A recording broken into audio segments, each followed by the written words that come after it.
অতএব আপনি যদি ইসলামে ফিরে আসেন, আপনি তো কোনোদিন কল্পনাও করতে পারেন না যে আপনি 1 টাকা দুর্নীতি করবেন, আপনি একজন মুসলমান, এটা তো আপনি কল্পনাও করতে পারেন না। আপনি মনে করছেন গোপনে প্রশ্নপত্র দিয়ে দিলে আপনি রেহাই পেয়ে যাবেন, আপনি টেবিলের নিচ দিয়ে ঘুষ দিলে আপনি রেহাই পেয়ে যাবেন। আল্লাহু আকবার! কিভাবে একজন মুসলমান চিন্তা করতে পারে?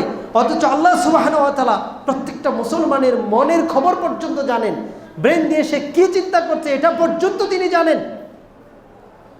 ওয়ালাকাদ খলাকনাল ইনসানা ওয়া না'লামু মা তুওয়াসবিসু বিহি নাফসুহু নাহনু আকরাবু ইলাইহি মিন হাবলিল ওয়ারিদ।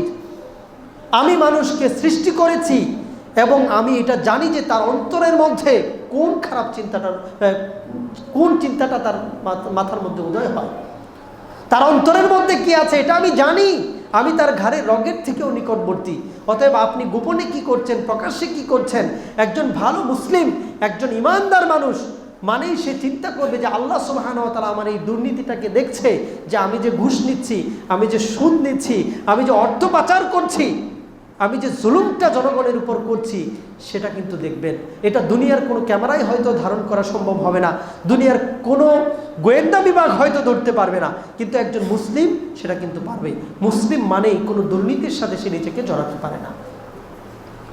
দুর্নীতি করা মানে হচ্ছে আপনি এই 18 কোটি বাংলার মুসলমানদের হককে আপনি নষ্ট করেছেন।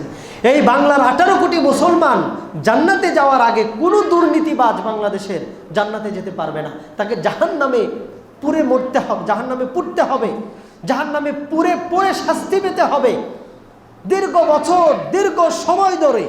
যদি তার ঈমান থাকে জান্নাতে যাবেন, না হলে যাবে না, চিরস্থায়ী জাহান্নামে হবে। এত সোজা না। 1 টাকা দুর্নীতি করার অর্থ হচ্ছে আপনি বাংলার 18 কোটি মানুষের হককে নষ্ট করলেন। এটা হচ্ছে ইসলামের শিক্ষা। ইসলাম কখনো দুর্নীতিকে প্রমোট করে না, ইসলাম কখনো ঘুষকে প্রমোট করে না।